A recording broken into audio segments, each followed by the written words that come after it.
Muy buenas noches. Dos investigaciones presentadas por el informe entre junio y septiembre provocaron la destitución de un funcionario y el arresto de un sacerdote. Entre los 5 reportajes que presentaremos esta noche como parte de la segunda entrega de resúmenes de fin de año están las irregularidades en las licitaciones que beneficiaban a un grupo de empresas, todas relacionadas en el INAVIE, y agresiones sexuales a manos de un religioso.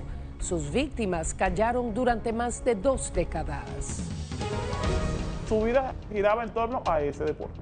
Ella practica, de hecho, ese deporte de los 2 años y medio. Las medallas colgadas en su habitación, unas 25, hablan de su trayectoria. Cuando estábamos donde estábamos, que llegamos acá, ya ella venía con un récord largo de deporte. La meta, dice la madre de la menor, que ahora tiene 15 años, a quien por ley no podemos identificar, era llegar al circuito olímpico. Nuestro sueño siempre fue Panamericano, Olimpiada. Se vio que estábamos muy limitados por la cuestión de los papeles, de la situación. Pero yo tengo una presión desde hace 2 meses para acá grandísima, porque es que me escriben, me llaman. Ella era la mejor de su grupo, ella era la capitana de ahí, y al estar ausente, todas las madres se han preocupado, me han llamado, me han escrito. La atleta fue sacada repentinamente en marzo del gimnasio OGA, Olympic Gymnastics Academy, ubicado en el ensanche Kennedy de la capital. Un centro que en redes sociales ostenta sus frutos en las competencias, calificándose como el lugar donde nacen los campeones, donde aconsejan que cada caída es una oportunidad para levantarse más fuerte y donde cientos de jóvenes de diversas edades practican la gimnasia hasta 6 días a la semana. Como el caso del adolescente, a quien llamaremos María. Ella tenía como 6 años en la academia, 5 años. Ya nosotros habíamos probado otros clubes y el que se adaptó mejor a nuestro sistema de vida en ese momento fue ese. Había entrado con 10 años. Tras pasar por otros centros, dice, vieron en este la mejor opción, ya que era nuevo, les acomodaba la ubicación y lo dirigía una persona aún activa dentro del deporte, la gimnasta artística Yamilet Peña. Pero todo cambió al salir a relucir señalamientos de acoso por parte del entrenador Julio Ángeles, con imágenes de conversaciones por WhatsApp y hasta audios cuestionables. Me llama mi prima y me dice, tienes que conversar con la negra, con mi hija, porque se está diciendo que ella sabe más información y que ella ha pasado más cosas de lo que está narrando la muchacha. Y yo le dije, ¿cómo así? Me dice, sí, habla con ella, averigua, porque se está destapando esto de que le pasó a esta chica, y averigua con la tuya, ve qué te dice. Le pregunto que si ella también en algún momento se ha sentido vulnerable, abusada, acosada por el entrenador. Ella me dice que ella se pone a llorar. Y eso fue evidentemente un sí. Usted ponga la mano. El año pasado, por coincidencia, había descubierto en el celular de su hija conversaciones con el mismo entrenador, intercambios que la inquietaron. Y me llamó la atención los mensajes que estaban allí. Y habían de la persona, del entrenador. Mensajes. Había, recuerdo, una foto de ella en la piscina y había un emoji de corazoncito. Había fotos de ellos que habían ido a un entrenamiento en otro sitio y él en eso le colocaba, nos vemos lindos, o nos vemos bonitos, nos vemos algo así. Y entonces habían como constantes invitaciones a entrenamientos a otros sitios, a otros pueblos o a otros sitios que le decía, habla con tu mamá, pídele permiso para ir. Y ella le decía en los mensajes, ¿usted conversó con mi mamá? Yo no puedo conversar con mi mamá y pregúntele a mi mamá. Yo sí noté que ella no le respondía. Había veces que él me decía, buenos días, ¿cómo amanece? Ella no le respondía. Yo fui al gimnasio, conversé con él, le dije, mira, yo considero que que están como fuera de lugar, y cualquier permiso relacionado a salidas de competencia, a salidas de lo que sea, tú tienes que avisarme y notificarme a mí. Y él, no, usted está malinterpretando las cosas, lo que pasa es que la comunicación con las muchachas, que las vemos todos los días, que no sé qué más, ¿cómo usted va a pensar eso? Tras la conversación con Ángeles, decide darle una segunda oportunidad, pero con advertencias a su hija. Como que recuerdo que para ese tiempo había salido el caso de la muchacha que el profesor se la había llevado para la playa, que no sé qué más, y yo recuerdo que yo conversé con ella y dije, mire, cuando ustedes se sientan amenazadas, esas cosas ustedes tienen que hablarlas, y yo conversé con ella y se lo dije. En esa ocasión, asegura, no habló con la propietaria del gimnasio, Yamilet, señalando que estaba fuera del país. Sin embargo, esta vez tomaría medidas drásticas. Yo decido sacarla, a él lo bloqueo de mi WhatsApp. Rápidamente tomó la iniciativa y habló con una amiga, me consiguió un psicólogo, la llevamos a terapia. En la terapia habla y dice que sí, que ella en algún momento se sintió acosada, que eran por mensaje. Él le preguntaba que si la mamá le revisaban los teléfonos. Habían situaciones que pasaban dentro de la oficina, como que las ponía que entrenar dentro de la oficina, en Leotardo, que es nada más que sin los chores. Hola Yami, te escribo esto para que sepas que la niña está en terapia, que ella pasó por una circunstancia que no debió, que ella se sintió vulnerable, que se sintió acosada, que ella no supo de qué manera decirlo o pedir ayuda. El mensaje detallado se lo envió por WhatsApp para que quedara constancia. Julio abusó de la confianza, del poder, acosó a la tocó de manera indebida. Ella se sintió acosada, se sintió... hubo roces con los entrenamientos, hubo roces, que ellas saben que el roce no va o que el entrenador no puede porque ellas ya las han capacitado con otras personas o con otra federación o con otra gente que viene de afuera y le dicen cómo es el entrenamiento. ¿Qué tipo de roces? No sé, pecho, pierna, o sea... Usted sabe que eso es un deporte de contacto también, ¿verdad? Porque tienen que estar ayudándola mucho a hacer ciertos ejercicios. Como le digo, ella nunca contó en su versión de que, pero sí por contarle a mi sobrina o contarle a otras personas, es que nos enteramos también que él usaba siempre y le decía, cuando cumplas 18 voy por ti. Ya después de que explotó el problema, dice haberse enterado de otros episodios. Ella la llevaba mucho para el parque, porque en el parque están las mayores herramientas para entrenar. Nos enteramos fue después también que él se la sentó una vez en las piernas para enseñarla a manejar. Y parece que cuando se la sentó en las piernas, a él se le, usted sabe, tuvo una estimulación, algo. Y ella se atemorizó y dijo que no quería, pero nunca tampoco ella nos contó eso. Decenas de empresas que compitieron para confeccionar uniformes escolares, mochilas y fabricar zapatos para los años 2025, 2026 y 2026-2027 se quedarán con el moño hecho. Desde la Dirección General de Compras Públicas dijeron en el informe que comunicaron a la Contraloría General que no registraran unos 150 contratos de las aproximadamente 250 empresas adjudicadas en las 3 licitaciones más recientes del INAVIE con relación a estos artículos escolares. Señor Ramos. Esto a raíz de las pesquisas iniciadas tras la investigación presentada por el informe el 7 de abril. En vista de denuncia expuesta en el informe con Alicia, estamos procediendo a suspender de inmediato la firma y certificación de contratos de las empresas denunciadas y otras que participaron en los procesos de utilería escolar para los próximos años lectivos. Vamos ahora a entrar a la parte de adentro del taller. El director del INAVIE igualmente anunció la suspensión de los peritos actuantes en las evaluaciones y la solicitud a contrataciones públicas y procompetencia para que asumieran las indagatorias de las empresas denunciadas. Entre el listado de las empresas adjudicadas, al menos 9 llamaron nuestra atención en ese momento, todas ganando en las 3 licitaciones realizadas para uniformes, mochilas y zapatos.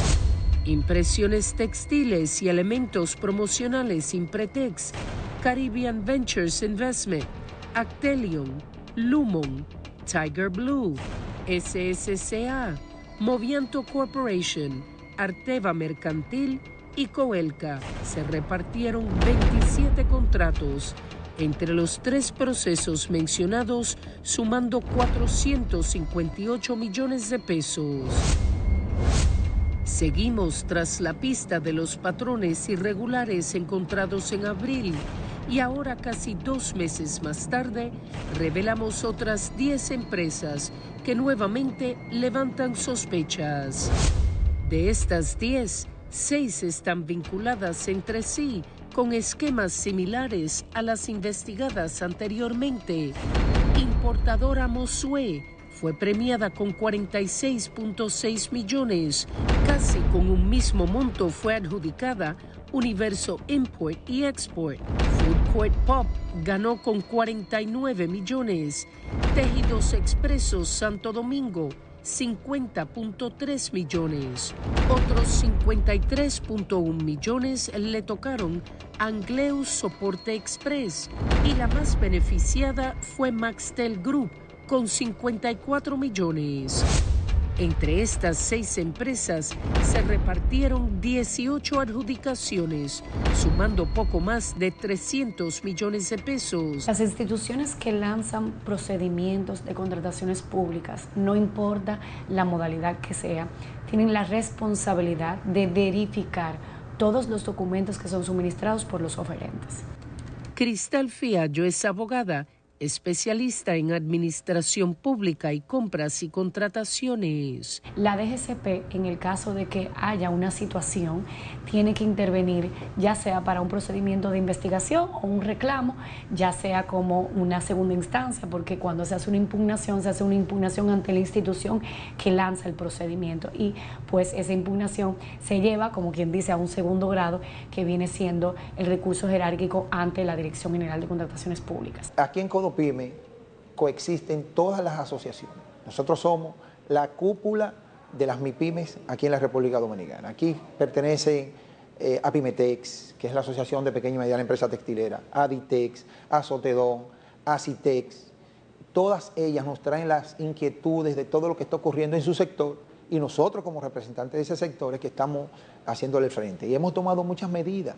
Hemos exigido, por ejemplo, hemos comunicado a las instituciones que tienen que ver con eso. Nosotros intermediamos para que se solucionen las situaciones entre esos sectores y nosotros. Fernando Pinales es presidente de la Confederación Dominicana de la Micro, Pequeña y Mediana Empresa. Y las quejas que ellos expresan. Por ejemplo, tenemos quejas de Aditex. Aditex dice que el sector textil está de capa caída por la situación que está pasando en Inaví.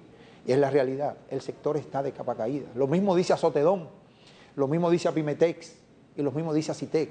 El sector en este momento está de capa caída, porque muchas de esas empresas se prepararon para participar de estos procesos y no se tomó en cuenta nada de eso. De franca violación al pliego de condiciones. Lo dicen ellos, que son los representantes. Los talleres de verdad lo inspeccionan con mucha rigurosidad. Van allá y conectan las máquinas y preguntan por las máquinas y todo eso. Esa es una empresa que debe investigar si quitársele la adjudicación y dársela a otra. Dársela a una empresa que verdaderamente funciona. Eso es una irregularidad que de verdad hacemos un llamado a las autoridades que tienen que ver con compras, con las compras públicas, para que esto no vuelva a ocurrir. Eso hay que anularlo. Al solicitarle videos del taller de acuarelo en funcionamiento, esto nos compartieron. No se observa personal usando las máquinas, el piso parece mojado y no se aprecia material textil en proceso. Sin embargo, lo que sí pudimos observar es a 2 personas manipulando lo que aparentan ser polos ya listos e incluso empacadas en fundas de polipropileno, el mismo tipo que nos dieron como alerta para identificar mercancía importada en la investigación pasada. Los pliegos de las licitaciones exigen que los uniformes y las mochilas sean de fabricación nacional. Este es un poloché que está fabricado aquí en la República Dominicana, este poloché. Este es un poloché que lo encontramos en el almacén de Inaví. Mira, tú te das cuenta que el poloché es importado por la forma en que está envuelto, mira, con un cartón.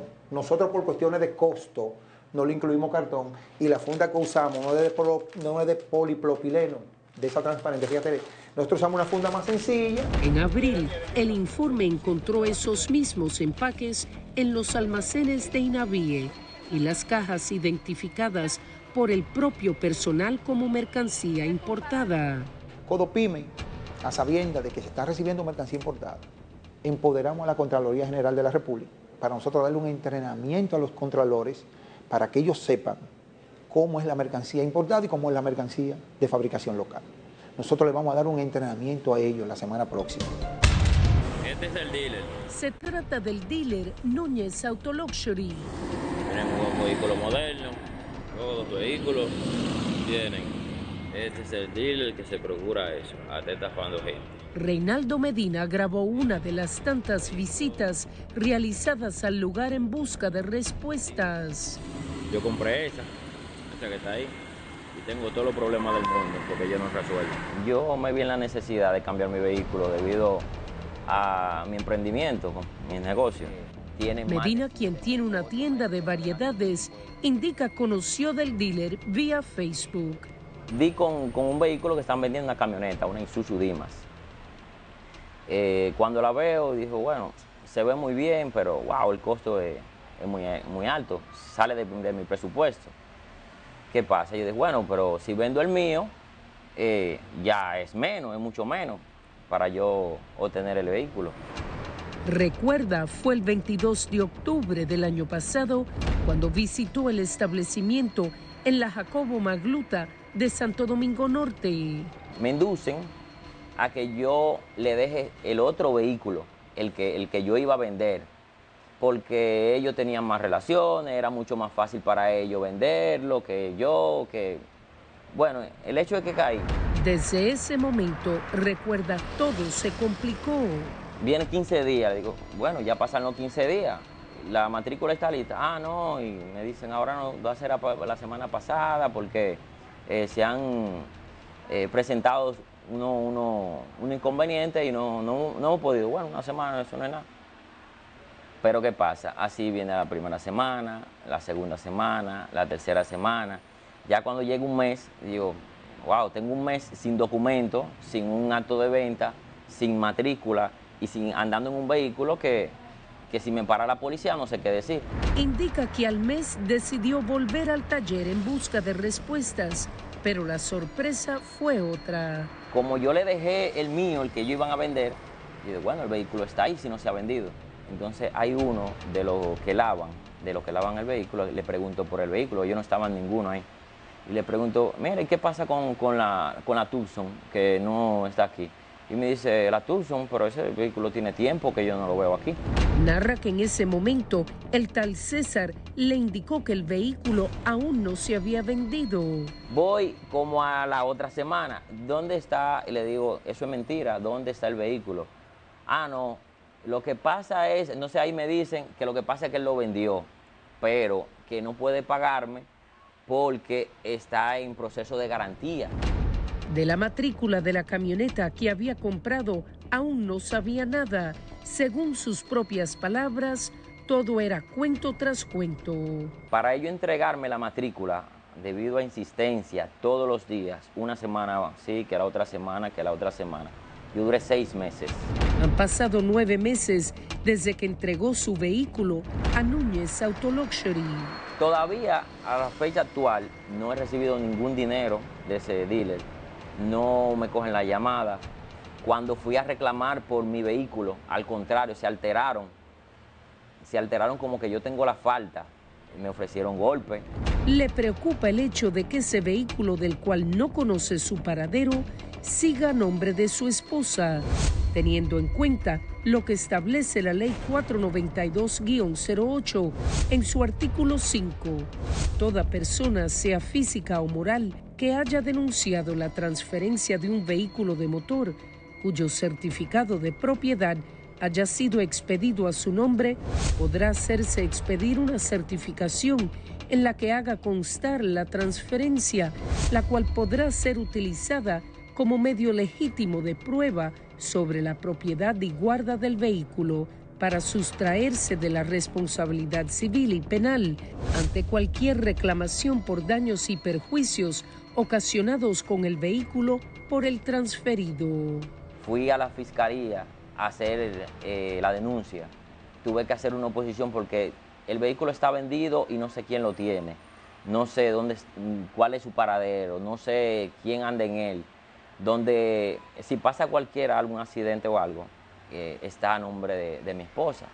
Entonces cualquier problema es a uno que llega. Esto fue el 24 de febrero, al cual él me explica que me va a entregar. Puede pasar el sábado a buscar dinero de la guagua, sin falta, pasa el sábado, sin falta, pasa el sábado, para resolver eso y termine el tema ese de la guagua. Eso es sábado tras sábado. Al buscar el dealer en Google, nos encontramos con otra sorpresa. Los señores Ramírez y Medina no parecen ser los únicos afectados. Entre los comentarios aparecen algunos como: son unos estafadores, no compren en ese dealer y tampoco dejen su vehículo para que se lo vendan. Otro, de una cuenta con el nombre de Elizabeth Romero, de hace 9 meses, dice: mi esposo adquirió un vehículo que está bajo esta compañía y han sido meses largos y esta es la hora que no le han dado la placa. El vehículo no se puede usar y esa gente lo único que dicen cuando fue mi esposo es tasar el vehículo para retornar el dinero. Es un abuso obligar a un comprador a perder su inversión e incurrir en deudas para poder adquirir un nuevo vehículo. Queremos la matrícula por su bien. Otros de hasta hace 2 años rezan: 3 meses que compré el vehículo y no me dan la matrícula, ni contestan mis mensajes. Cuando yo vaya en persona, va a haber problema porque los abusos no son buenos. Además, hay otros de cuentas que solo califican con una estrella a la empresa, indicando un pésimo servicio. Eso nunca lo he usado. Aún conserva el obsequio resguardado entre gavetas por más de 20 años. Ya en ese momento yo sentía mucho rechazo hacia esa persona. Por eso nunca, ni siquiera me la he puesto. La cadena dice se la regaló quien sería el sacerdote de la parroquia de su pueblo en Santiago Rodríguez. Él fue el primer sacerdote de la parroquia Nuestra Señora del Carmen de Villa Los Almácigos, y como no había casa cural, anteriormente a él, el sacerdote que estaba era de los misioneros y siempre traía visitas de otros países, venían jóvenes a hacer misiones y mi casa era como una casa de acogida para esos misioneros. Por la delicadeza del caso, prefiere no ser identificada, por lo que le llamaremos María. Cuando llegó este nuevo sacerdote, mis padres pusieron a la orden para cualquier cosa, en lo que se resolvía, en donde iba a estar ya permanentemente viviendo. Y a veces él se quedaba ya en la casa y otras veces en la casa de otra señora. Era un pueblo pequeño.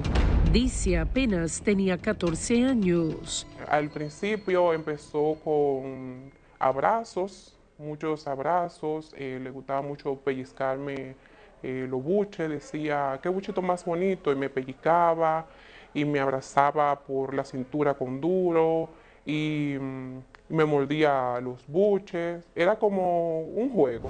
Un juego porque asegura era una persona de confianza. Era una persona que llegaba a mi casa y entraba a la cocina, buscaba qué comer, o sea, él era de la casa. Pero luego con el tiempo, al poco tiempo, empezó a decirle a mi mamá que lo dejara, que yo lo acompañara a la misa, a algunas comunidades o misa fuera de la ciudad. Y así empezó el asunto de poner la mano por aquí, respaldar una mano por allá. Pero poco a poco, narra, todo empezó a salirse fuera de control.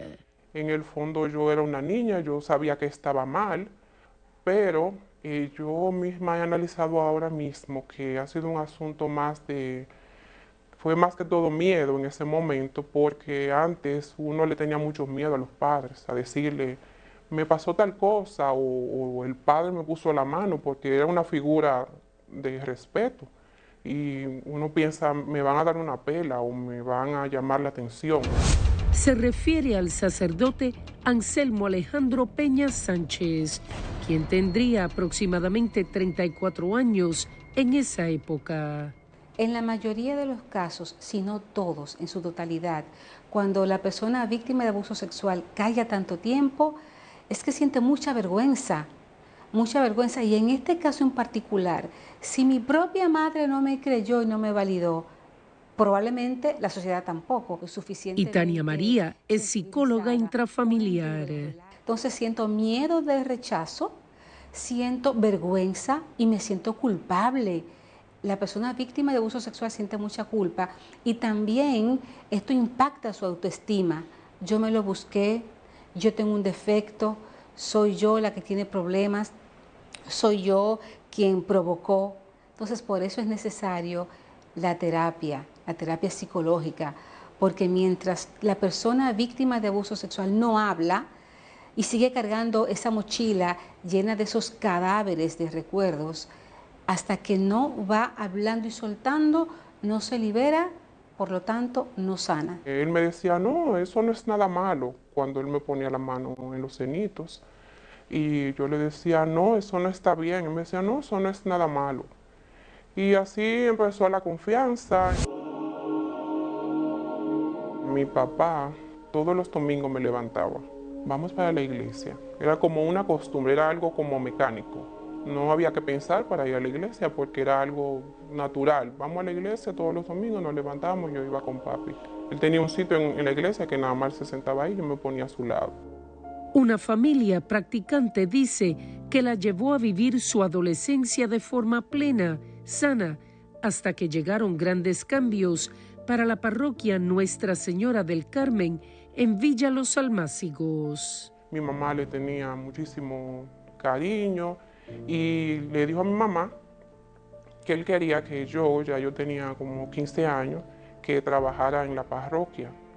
Que cuando yo llegara de la escuela en la tarde, fuera unas horas para que yo aprendiera a trabajar. Mi mamá lo vio muy positivo, pero él movía las misas y ponía misas más tarde. Tiempo que utilizaba para, según sus propias palabras, manosearla. Uno se quedaba callado por la ignorancia, por la niñez, porque la niñez... Yo me he dado cuenta que los niños se adaptan a todo. Y digo niño porque aunque sea un adolescente, uno no deja en su mente, todavía es un niño. Yo no tenía maldad, mi mamá no nos dejaba salir a nosotros nada más íbamos a la iglesia. Yo no había tenido novio, o sea, no tenía malicia en mi mente, no sabía de cosas. Yo sí sabía que no estaba correcto, pero no me atrevía a decírselo a mi mamá ni a mi papá. Ahora, a los 42 años, ve el panorama desde otra perspectiva. Después de que empezó el abuso, yo me sentía muy limitada. En el coro yo empecé a alejarme, se lo dejé a otra persona, porque yo sentía mucha vergüenza. Ante todo lo que más a mí, después analizando con el tiempo, me di cuenta que mis amigas de la escuela se alejaron de mí. Narra, no fue cuestión de algo esporádico, sino de muchos años de calvario. Bueno, casi todo ese tiempo, más o menos hasta 4 años que él estuvo allá, no hubo penetración, solo sexo oral. Él me decía que le hiciera cosas a él. Entonces, luego que a él lo quitaron de allá, de la parroquia de Villa, que lo llevaron para Villa Vázquez, entonces él le decía a mi mamá que él quería que mi hermana y yo, mi hermana más pequeña, y yo fuéramos a limpiarle la casa, que nos iba a llevar el fin de semana. Asegura desconocía que su hermana más pequeña también estaba siendo abusada. Neni, ¿cómo te hace eso, Neni? ¿Cómo te me llama por videollamada a ponerme a mi violador? Es el reclamo de impotencia de años de frustración, enviado mediante una nota de voz al grupo de la familia. Yo sé que a usted no le interesó, yo sé que a usted no le importó en absoluto que ese señor, el sacerdote, que todavía se desempeña como sacerdote, me haya violado a mí, primero y después a mí. Yo sé que a usted no le interesó eso, a usted no le importa porque ese es su amigo y está por encima de nosotras, sus hijas. Pero hágame el favor y a mí no me llame para ponerme ese hombre. Ana, no su nombre real, actualmente vive fuera del país. Sin embargo, asegura que aún la persigue su pasado. Se acercó a nosotras, siempre nos trataba con mucho amor, con mucho cariño. Llegaba, nos abrazaba, un abrazo, nos alaba los buches, a mí y a mi hermana, bueno, a mis hermanas, a las tres.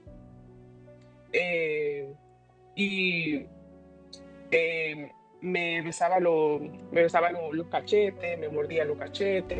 Recuerda, apenas tenía 12 años cuando dice inició el martirio. Cuando me empezaba a besarme los buches, los cachetes, se fue acercando poco a poco a la boca, hasta que me dio un beso en la boca. Yo lo dejé pasar porque creí, ok, fue un error. Después, con la confianza, íbamos a cenar a casa de una otra persona muy allegada de la familia. Cenábamos ahí. Después de la cena íbamos a una parte donde había una como enramada con una hamaca. Lugar en el que recuerda la tocaba con frecuencia.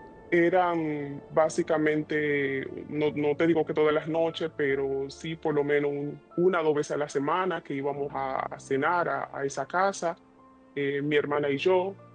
Después también recuerdo que íbamos a limpiarle, mi mamá nos mandaba que fuéramos a limpiarle su cuarto, ahí también en la cama, empezaban a tocarme. Los menores no se le puede tener confianza a nadie.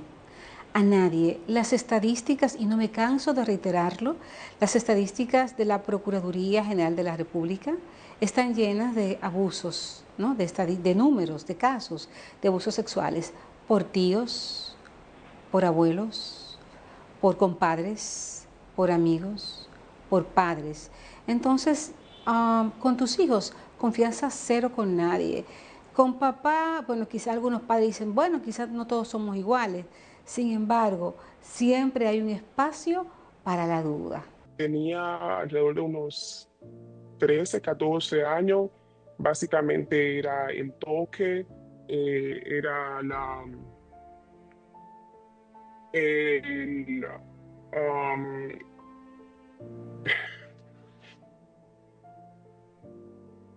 él me ponía a hacer el sexo oral, él me hacía el sexo oral, penetración, hubo una sola vez y fue en la parte y fue por atrás. Su voz se entrecorta mientras recuerda lo sucedido. Y yo grité porque me dolía, pero él no paró. Claro que fue muy doloroso, yo lloré, le dije pare, pero no, hasta que terminó. Y yo fui corriendo al baño, sangré. Cuando regresé a la habitación, sus palabras fueron muy estrechitas. Eso fue todo lo que dije. Me dolió y básicamente ahí yo me dormí. Después de horas despierta, él se durmió. Fuentes eclesiásticas de entero crédito confirman a El Informe que por otro caso, Peña Sánchez estuvo apartado de sus funciones durante más o menos un año mientras se investigaba la denuncia en su contra. Las indagatorias, sin embargo, aparentemente no pudieron comprobar los hechos y los denunciantes supuestamente nunca depositaron una denuncia formal en la Fiscalía. El equipo de El Informe viajó hasta Esperanza, pueblo al que Peña Sánchez fue trasladado hace poco menos de un mes, quedando a cargo de la parroquia Nuestra Señora de la Esperanza. Es en la oficina parroquial donde intentamos hablar con él. Hola, Padre Alejandro, ¿qué tal? ¿Cómo está usted? Bien, gracias a Dios, sí. Alicia Ortega, ¿cómo está usted? Mucho gusto, yo estoy bien. Quisiera conversar con usted un ratico sobre unas denuncias que tengo contra su persona. ¿Contra mi persona? Sí. Pudiera... Bueno, si usted me plantea primero fuera de cámara. No había tiempo para preguntarle en privado. Es sobre unas denuncias que tienen que ver con... Le mencionamos cada nombre, incluyendo el de la madre de las denunciantes. Yo de eso prefiero no hablar. Que me disculpe. ¿Por qué? No, prefiero no hablar. Pero hay acusaciones serias, sí, pueden haber en su contra. Sí, pero yo prefiero... Yo le dije fuera de cámara, ¿verdad? Bueno, padre, pero son denuncias muy fuertes y por eso quería conversar con usted, porque las denuncias son muy fuertes. Bueno, si son denuncias fuertes, tendríamos que verlo con los abogados. Atención jóvenes y adultos. Si tienes más de 14 años y no has podido alfabetizarte, ven a estudiar. La publicidad es del Servicio Permanente de Alfabetización, SEPA, con fecha de noviembre del año pasado. Vamos a lanzar esta iniciativa de manera que en todo el país hayan nuevas oportunidades para las personas que de una u otra manera no han tenido la oportunidad de ser educadas.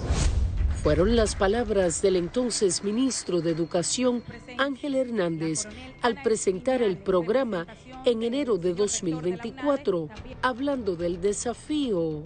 Las estadísticas lo que indican es que en el país todavía persiste un 6.5 en promedio a nivel nacional de personas iletradas.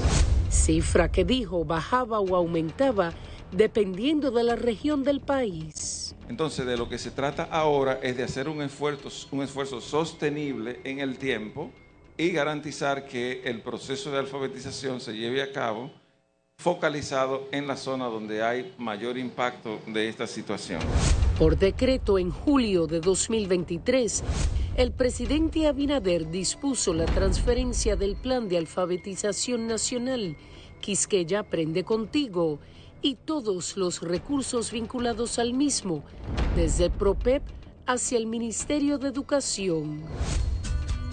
Quisqueya Aprende Contigo está convirtiendo República Dominicana en un territorio libre de analfabetismo. El programa fue creado también por decreto durante el primer gobierno de Danilo Medina.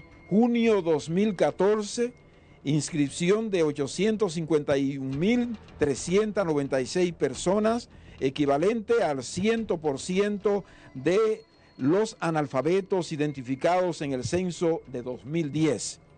Al corte del 4 de diciembre de 2015, el número de personas incorporadas asciende a 935.668, equivalente al 110% de la meta original de inscripción. El objetivo en ese momento era reducir el analfabetismo a menos de un 5%. Las estadísticas gubernamentales indican que entre 2012 y 2019 se consiguió bajar la tasa de un 9.8% en 2012 a un 5.4% en 2019. La nómina del programa en mayo de 2020, antes del cambio de gobierno, contaba con 824 empleados, entre fijos y contratados. En diciembre del mismo año, ya con la nueva gestión del PRM y la pandemia, dicha nómina se redujo a unas 74 personas. En enero de 2021, los colaboradores aumentaron a 124. Para febrero de 2022, o sea, un año más tarde, contaba con 133 empleados, un incremento lento hasta ese momento. Las cifras de analfabetismo tras la pandemia también revelaron un ligero repunte, situándose en un 6.4% en 2022. Ya para diciembre de 2023, la nómina fija de Quisqueya Aprende Contigo se había disparado, aumentando a unas 2.500 personas. En noviembre del año pasado, casi 500 adicionales, con los colaboradores alcanzando los 2.990. Aunque se mantuvo durante los siguientes meses, ya para julio de este año contaba con unos 3.500 empleados, o sea, un incremento de 1.000 en año y medio. En términos económicos, equivale a más de 111 millones de pesos mensuales. Una de las preocupaciones que hemos visto en estos planes de alfabetización, que nunca han estado exentos de la controversia por temas clientelar o corrupción, es que es el impacto real que realmente se da en este proceso de llegar a que tengamos tasa cero. Lady Blanco es la coordinadora general de participación ciudadana. Si utilizamos estos planes con un fin, obviamente, clientelar, porque al final lo que se utiliza de manera constante estos programas son para fines políticos, se ven como un botín clientelar y se utilizan sobre todo para fortalecer la lealtad, pero personal, no el tema institucional. ¿Qué llamó nuestra atención? Un mismo puesto con salarios diversos, como por ejemplo el de coordinador, que contaba hasta julio con salarios que rondaban desde los 50,000 hasta los 130,000 pesos, con 320 empleados con ese título. Nosotros no tenemos coordinadores, tú llamas aquí. Esa fue la respuesta que recibimos en las oficinas del CEPA, al llamar preguntando sobre cómo comunicarnos con dichos coordinadores que aparecen en la nómina. Usualmente, con los temas clientelares, sobre todo los gobiernos, cuando llegan al poder y persisten en el poder, utilizan los mecanismos muchas veces institucionales para violentar la transparencia. ¿Y cómo lo hacen? Creando puestos, botellas, que son realmente botellas, y cargos que realmente no tienen una competencia real. Pero aparte de esto, tú creas todas esas megas estructuras institucionales, pero el impacto real tú no lo ves. ¿Por qué? Porque seguimos con los mismos niveles de analfabetismo. Para los puestos de asesor, renglón que contaba con 134 empleados, el sueldo en julio oscilaba entre los 75,000 y 150,000 pesos. Tú no tienes quiénes son esos asesores, cuánto realmente se le está pagando, cuáles son las condiciones de eso pague, cuáles son las funciones que están haciendo esas personas.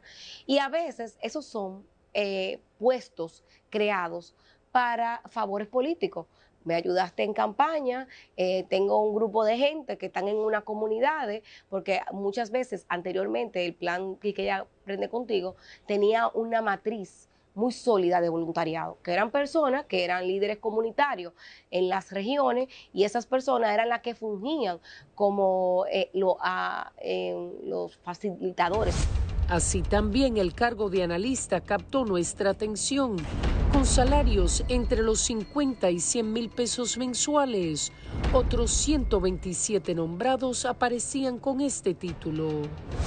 Si comparamos las nóminas de 2022 con las de este año, también se disparan las alarmas.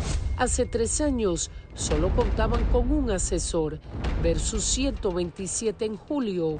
Asimismo, en 2022 había 11 coordinadores de diferentes tipos en todo el territorio, pasando a 320 este año. Igualmente ocurrió con los analistas, que apenas ascendían a 17 y 3 años después pasaron a 131. ¿Me podría comunicar con la señora Alejandrina Muñoz, por favor? ¿De parte? De Smarly Roa. Me dieron este número para ver si ella me podría ayudar con algo. ¿De quién, Roa? Smarly. ¿Quién te dio el número? Llamamos preguntando por el plan de alfabetización. Alejandrina Muñoz Gutiérrez aparecía como coordinadora y un sueldo de 100,000 pesos en julio. Y en agosto estaba en los registros de Contraloría. Y también aparece en el listado de precandidatos a diputados por la circunscripción número 3 del Distrito Nacional en 2023. No, yo no trabajo en eso. Yo tendría que averiguarte. Realmente se tendría que averiguar. Yo fui maestra, fui por mucho tiempo, pero yo a personas que no saben, a veces cuando tengo un poco de tiempo la ayudo. No creo que debe haber nadie que no sepa leer y escribir. Sí, entiendo. Pero yo no sé por qué te dieron ese teléfono. Alejandrina, me dijeron. ¿Pero usted da clase aquí en Santo Domingo? No, yo fui maestra en el 98, yo renuncié. El señor Ángel Ramón Santos Cordero también figuraba en la nómina del CEPA como coordinador, devengando 100,000 pesos. Disculpe, ¿me habla el señor Ángel? A su orden, ¿de parte? Le habla Smarly. Disculpe, me dieron su número para ver si usted me podría ayudar en un asunto con respecto al tema de la alfabetización. ¿Hello? La llamada se cae. Volvemos a intentarlo. Hello. Aló. Disculpe, ¿no me escucha? Yo le escucho, dígame. Le decía que me dieron su número con respecto al tema de la alfabetización, a ver si usted me podría colaborar con algo. ¿La alfabetización? Uh-huh. ¿Qué me habla? No afirmaba ni negaba saber del tema. Hello. La llamada se vuelve a caer, por lo que procedimos a llamar vía WhatsApp. Bien, yo estoy abajo. No tengo señal, no la entiendo bien. No la escucho, si usted quiere, sí, personal. Ahora yo le estoy escuchando muy bien. Ya parece que la señal regresó. Lo que le decía era que si me podía ayudar. En ese momento cuelga y no pudimos comunicarnos nuevamente. Santos figura en los medios como expresidente municipal del PRM en Nagua. Investigar es insistir y revelar es un deber. Así nos despedimos antes de finalizar el año, deseándoles muchas felicidades y mucha salud en este 2026 que ya se aproxima. Buenas noches.